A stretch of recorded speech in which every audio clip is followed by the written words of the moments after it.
Wanneer ons oor openbaring praat, moet ons versigtig wees om sensasionele dinge te probeer opdis of sensasie te kweek by mense. Daar's baie YouTube video's wat jy kan kyk en preke en 'n klomp dinge wat so bietjie spanning by jou skep. As jy daai tipe van goed kyk, moet jy weet jy is klaar op die verkeerde spoor, want Openbaring is 'n boek van bemoediging, hoop, vertroosting en bekering. En God is by sy kinders. Dis die hooffokus wat ons so in Openbaring die hele tyd sien. So mense is geneig om te praat oor die dier en almal bang te maak en hulle wil oral die dier identifiseer en sê dis nou die dier en uiteensetting gee van wie die dier is en hoe die dier werk en so aan. Maar intussen leer ons in Openbaring 4 wat ons al gedoen het, dat dit oor God gaan. Ons was in die troonkamer in Openbaring 4, waar almal die Here aanbid het. Ons was deur Openbaring 5, waar almal die Here aanbid het. So in Openbaring leer ons van aanbidding. Ons leer van lofpryse teenoor God. Ons leer dat ons oorwinning in God, Openbaring 7, baie duidelik sê dat die leermagte van God tree aan met palmtakke wanneer hulle hom loof en prys. Die leermagte van God is nie daar om te beklei nie. Hulle is daar om die Here te aanbid, hulle is daar om te volhard en te weet dat die Here by hulle is. Vinnig weer deur die 7 seels, ek het laas Sondag vir julle gesê, ek gaan vir julle so, uiteensetting gee van die seels, die trompette en die wraakbakke. Julle onthou dat ons in Openbaring 5, 6 het ons begin lees van daar was 'n boek met baie seels en net Jesus kon hierdie boek oopmaak omdat hy natuurlik die beheer het en omdat dit vanuit Openbaring 4 deur God se beheer en mag gaan dan nou 'n klomp goed gebeur in die volgende hoofstukke. So wat volgende gaan gebeur is nie iets wat jou bang maak nie. Dis iets wat vir die gelowiges belangrik is. In Openbaring 7 lees ons ook dat God sy kinders merk. Hy merk sy eie kinders. Ons lees dit 2 keer. Ander keer word die gelowiges ook vrygespreek van vervolging en pyn, omdat hulle die merk van God dra. Die merk van God is baie sterker as die merk van die dier, maar baie mense lees Openbaring vanuit die merk van die dier. Dis 'n totale verkeerde invalshoek, want jy lees nie Openbaring van hoe die duiwel funksioneer nie. Jy lees Openbaring vanuit wie God is, vanuit wie Christus is en vanuit God wat regeer in die hemel. Dit is die invalshoek waarmee ons nou Openbaring kyk. Dan sal jy vind tussen die seels en die wraakbakke en so aan, vind jy die 2 hoofstukke in Openbaring wat gaan oor die dier. Ons gaan volgende Sondag daarna kyk, die draak en die valse trio wat wil funksioneer. Maar tussen die oordeel aankondigings van God, vind jy hierdie dier wat gevaarlik is, maar wat eintlik verloor het. Wat eintlik die kinders van die Here net probeer verlei. En nie so op te kere gaan soos wat mense oor hom skryf nie. Eerste 4 seels weet ons, dit was die wit perd. Die wit perd was die valse wit perd. Hy het 'n pyl en boog. Hy het nie 'n swaard nie, so dis misleiding. Die engel van die donker wat hom voorgee is die engel van die lig. Ons gaan ook later weer van hom lees dat hy homself, dat die dier maak asof hy 'n lam is, maar hy praat soos 'n draak. So die voorkoms van baie van die misleiding kom deur dinge wat normaal lyk. Maar die gevaar is dat ons moet seker maak, of die uitdaging is dat ons moet seker maak dat dit oor God gaan en dat ons moet onderskei. Want valse leringe is aan die orde van die dag. Jesus het in sy bediening dit 'n klomp keer geleer. Wees versigtig, daar's valse Christusse. Ons weet die rooi perd en die swart perd en die valperd het oorlog en hongersnood en dood gebring en hulle kon 'n kwart van die aarde affekteer met wat hulle gedoen het, die perderuiters. Dan kry ons 2 gedeeltes wat ingevoeg word. Die martelare, dit is nou al die gelowiges wat die Here aanbid, wat reeds by God wakker is. Hulle slaap nie in die hemel nie. Hulle is by God. Hulle lewe saam met die Here En hy kyk na hulle en hulle is die mense wat deur God gemerk is. Dis God se kinders. En baie van hulle het gesterf omdat hulle glo. En dan vind ons ook die aardbewing wat plaasvind. En in elkeen van die seels, die trompette, wraakbakke, gaan jy sien wat ons in die Ou Testament noem die dag van die Here.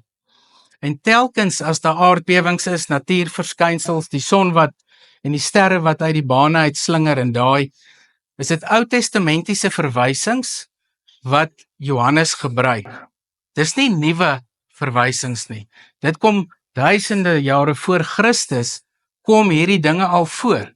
So wat gebeur met die seels, die trompette en die wraakbakke is, elke keer begin hulle voor, dan eindig hulle, dan kom die trompette, dan begin hulle weer voor, en eindig by die koninkryk van God, dan kom die wraakbakke, begin voor, dit eindig dan by duisternis en pyn, en weer, die tyd is verby dan. So, dis 3 siklusse wat eintlik vir ons dieselfde kom verduidelik. En hierdie kom uit die opdrag van die troonkamer van God. Almal wat optree met die seels, die wraakbakke, die trompette, doen dit nadat God die instruksie gee. So hierdie tipe van goede waaroor mense baie skryf en weer eens 'n klomp dinge oor wil uitlê, sit eintlik die pot heeltemal mis. In die opsig dat hulle wil sê dit is nou eintlik vir 2025. En die jaar wat voorlê, nou word die bakke uitgegiet en is nou die trompette en is nou die eindtyd ensovoorts. Maar die eindtyd word deur hierdie 3 hoofstukke vir ons uitgelig in Openbaring as die 3 tye wat al in die geskiedenis begin het en in die toekoms voltrek sal word. Die eindtyd in die Nuwe Testament het aangebreek nadat Jesus opgevaar het hemel toe. Toe het die eindtyd begin. En vandat Jesus opgevaar het hemel toe tot en met vandag, sien jy die meeste van hierdie ellendes raak. Jy sien dit al voor die tyd in Israel se lewe raak. Die trompette en die wraakbakke, as jy die 10 pla baie goed onthou, dan gaan jy die 10 pla raak sien by die trompette en die wraakbakke. Die trompette, die haal en vuur wat natuurlik voorkom, wat ons dan leer dat alles op die aarde, 1/3 van die aarde verbrand gaan word. So die seels was 1/4, nou is dit 1/3, so nou word die intensiteit van God se oordeel sterker. Maar nou kry jy weer mense wat kyk na die intensiteit van hierdie dinge die laaste 10 jaar, dan sê hulle, sien julle die intensiteit neem toe. Maar die intensiteit neem al baie jare toe. Dis nie 'n nuwe ding nie. Dit was eintlik nog altyd so. Die tweede trompet, 1/3 van die see word bloed. By die wraakbakke word die see ook bloed. Die haal en vuur by die trompette word by die wraakbakke word die land getref. So julle gaan sien dat hierdie dinge gaan oor natuurelemente. Jy kan terugdink aan die 10 pla. Die water word bloed, nou word die see bloed. So dis baie erger as wat die pla was. So hierdie pla gaan die mense op aarde tref met die doel dat mense tot bekering moet kom. Maar mense wil nie tot bekering kom nie. Ten spyte van al hierdie dinge wat gebeur, wil die mense nog steeds nie tot bekering kom nie. By die trompette word 1/3 van die water bitter en by die wraakbakke word dit bloed. So weer kry jy dieselfde beginsels as wat jy by die 10 pla gekry het. So wat hier gebeur met die trompette en die wraakbakke is presies op 'n manier wat gebeur het met die farao wat nie God se kinders wou laat gaan nie. En as jy nie die 10 pla hierin raak sien nie, dan mis jy eintlik die betekenis van die wraakbakke en die trompette. En dan gaan jy ook weggeneem word op 'n sensasionele reis wat totaal realiteit verloor met die werk van God. So God word nie ewe skielik wakker in 2025 en nou besluit hy die eindtyd gaan aanbreek en nou gaan alles tot 'n einde kom nie. Hierdie is deur die geskiedenis, deur die hede en die toekoms tot Jesus weer kom. Die wederkoms van Jesus vind nie gedurende hierdie plaas nie, vind plaas op die einde van alles. Dan kom Christus terug. So, tussen die troonkamer vind ons dan die uitkoms na die seels, dan vind ons die vertelling van die martelare, die aardbewing, dan kry ons die beskrywing van die dier wat kom en die draak, en na dit nog 2 oordeels, wat noem mens dit, events, wat gaan aanbreek. So dan besef ons dat die dier eintlik vasgevang is in die mag van God, en dat die oordeel vir die dier vasstaan vir elkeen wat nie die Here wil aanbid nie. Ons sien by die trompette, sien ons 'n derde van die son word donker. Jy onthou by die 10 plaae was daar 3 dae, was dit baie donker gewees. So nou kan jy weer terugdink aan die 10 plaae.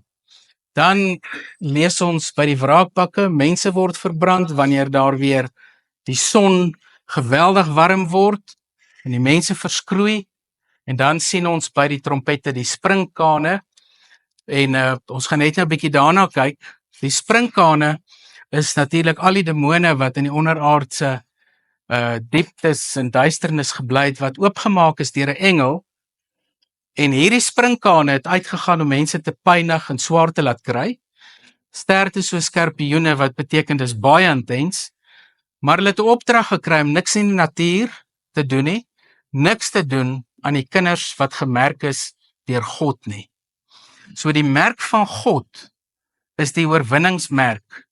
Die merk van die dier is die merk van 'n verloorder. Dis 'n sterk verloorder, maar hy het ver verloor. So die merk van die dier is nie eintlik so prominent in Openbaring nie. Die merk van God is waaroor alles gaan. Want God self merk sy kinders. Ons lees daarvan.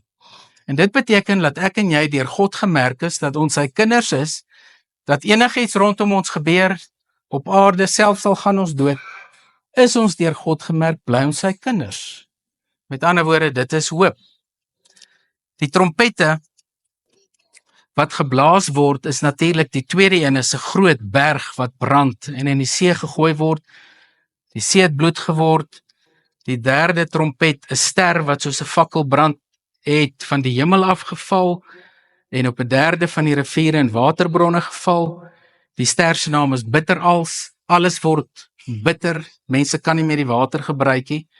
Die vierde engel, 'n derde van die son en 'n derde van die maan en 'n derde van die sterre is getref, sodat 'n derde van hulle donker geword het en 'n derde deel van die dag het nie lig gehad het nie. Nou die oordeel of die dag van God kry baie in die Ou Testament. Jy kan daarvan gaan lees, die dag van die Here. Dan word die son uit sy baan geruk, die maan, die sterre, die hele kosmos kom in chaos, die dag as die Here se dag is. En ons lees daarvan in die trompette. En die arend hoog in die lug, natuurlik is baie belangrik in 8 vers 13, want is die eerste uitroep wat Openbaring natuurlik noem die wee uitroep of o genade. Toe het ek 'n arend hoog in die lug sien vlieg en ek het hom met 'n harde stem hoor skree, wee, wee, wee, die bewoners van die aarde, wanneer die ander 3 engele op hulle trompette gaan blaas. Met ander woorde, wat nou gaan gebeur, is nog meer intens as die voriges. En hierdie is om mense tot bekering te dwing. Kom ons gaan bietjie terug na die 7 gemeentes toe. Wie van hulle was opgeroep om terug te keer na God toe?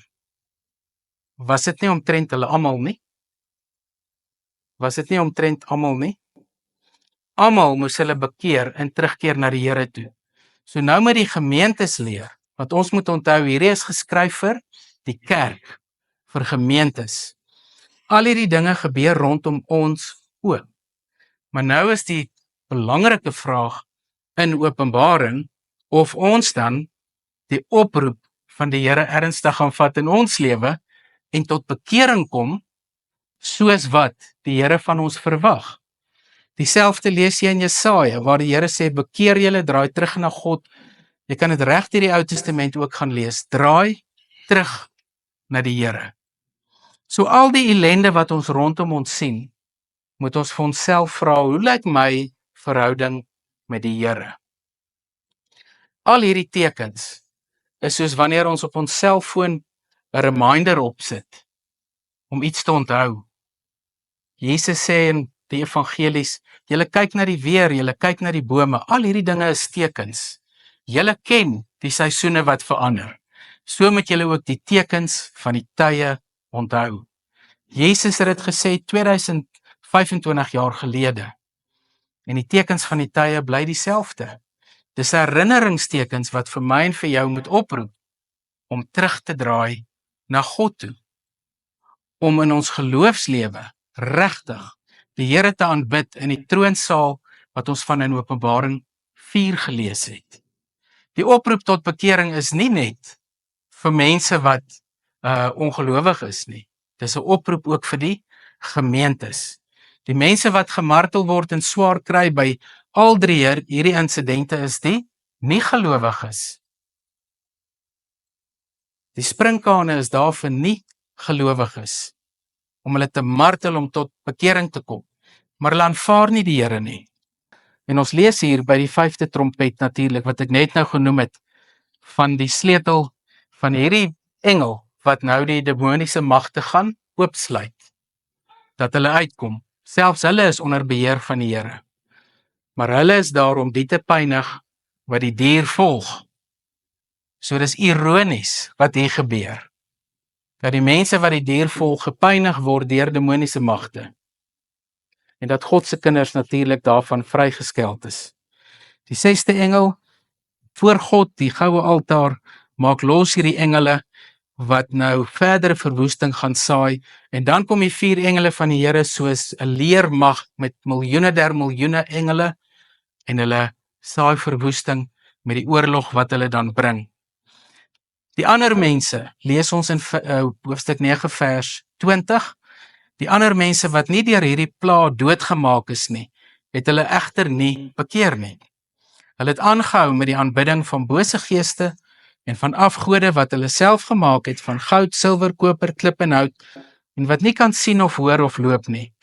Hulle het hulle ook nie daarvan bekeer om moord, rowery, onsedelikheid en diefstal te pleeg nie. So die ongelowiges het voortgegaan om met die sondes te leef. Paulus skryf in Kolossense 3, jy moet die sondes doodmaak van onsedelikheid, onreinheid, en dan sê hy die sondes moet jy doodmaak van vloek, vuil taal ensovoorts. So as jy 'n kind van die Here is, dan maak jy die sondes dood. Maar nou lees ons hier selfs nie eers hierdie pla, het die mense tot inkeer geroep nie. Selfs dit het die mense nie tot bekering laat kom nie.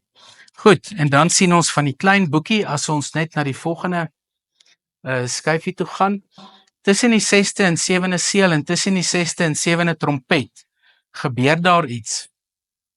Die 144.000 wat ons van lees, tussen die 6de en die 7de seël, gaan natuurlik oor hierdie groot getal mense wat by die Here is. En hulle het die merk van God. Want ons lees in hoofstuk 7 vers 3, God het vir hulle gesê, moenie die land en die see en die bome tref nie. Ons moet eers die dienaars van ons God op hulle voorkoppe merk met die seël. So voor enige van hierdie oordele gaan kom, merk God sy kinders. En hierin lê die troos vir die 7 gemeentes en vir ons. Ons het God se merk. Moenie op hol gaan met die dier se merk nie. Sy merk is eintlik, het nie krag nie. Maar mense gaan so aan daaroor, asof hy een of ander groot gogga is. Maar voor Christus is hy niks. Absoluut niks. Want ons het die merk op ons voorkoppe. En dan lees ons al die stamme se name, 12.000 van elke stam, en as jy hulle bymekaar tel, is dit 144.000. Dis die volkome getal van al God se kinders wat deur homself gemerk is. Die groot menigte wat ons lees tussen die 6de en 7de seël, is natuurlik die wat met hulle palmtakke staan en dan die Here aanbid. Tussen die 6de en die 7de trompet kry ons die klein boekie, en dit is presies wat met Daniël gebeur, as die Here vir hom sê, jy moet hierdie boek eet. In Daniël lees ons dat die boek so soet soos heuning sal wees, maar agterna bitter sal wees. Dan eet Daniël die boekie. Dis lekker om dit te hoor, dis goed om die woord van God te hoor, maar om dit uit te dra, is baie moeilik. Dis hoekom daar verwys word dat dis bitter. Want dit is swaar om 'n kind van die Here te wees, dit is swaar om te getuig. En dan tussen die 6de en 7de trompet word daai stuk van Daniël ingevoeg, ook vir die gemeentes vir wie daar in Openbaring geskryf word. En dan weet hulle ook, die woord van God is aanneemlik, die woord van God verander hulle. Maar daarna kom die swaar kry in hulle lewe na vore. Goed, en dan sien ons van die 2 getuies, dis 2 getuies wat gaan verkondig, hulle word doodgemaak en vir beperkte tye bly hulle dan dood en dan word hulle weer lewendig, om te wys dat God self in beheer is van sy getuies, verwys 10:1 na Elia en Moses, die twee getuies van God, maar weer sluit dit die hele kerk van die Here in. So tussen die wraakpakke, trompette en seels, sien ons die oordeelshandelinge van God en mense se reaksies op dit. Die ongelowige se reaksie daarop en die kerk se reaksie. Ons reaksie daarop is ons is gemerk deur God. Ons reaksie is nie om allerlei video's en goeters te gaan kyk nie, want ons is gemerk. En as jy gemerk is, behoort jy aan God. As jy die dier se merk is, dit is 'n ander storie. Maar soos julle hoor, die dier se aandag in die boek Openbaring is eintlik maar baie min. Die hele boek, tot dusver weet ons, sien ons, God is in beheer van alles. Sy kinders, die skepping, selfs die bose. En dit roep ons dan op, nadat ons al hierdie oordeels goede gehoor het en al die pla, om onsself te bekeer en terug te draai na God toe.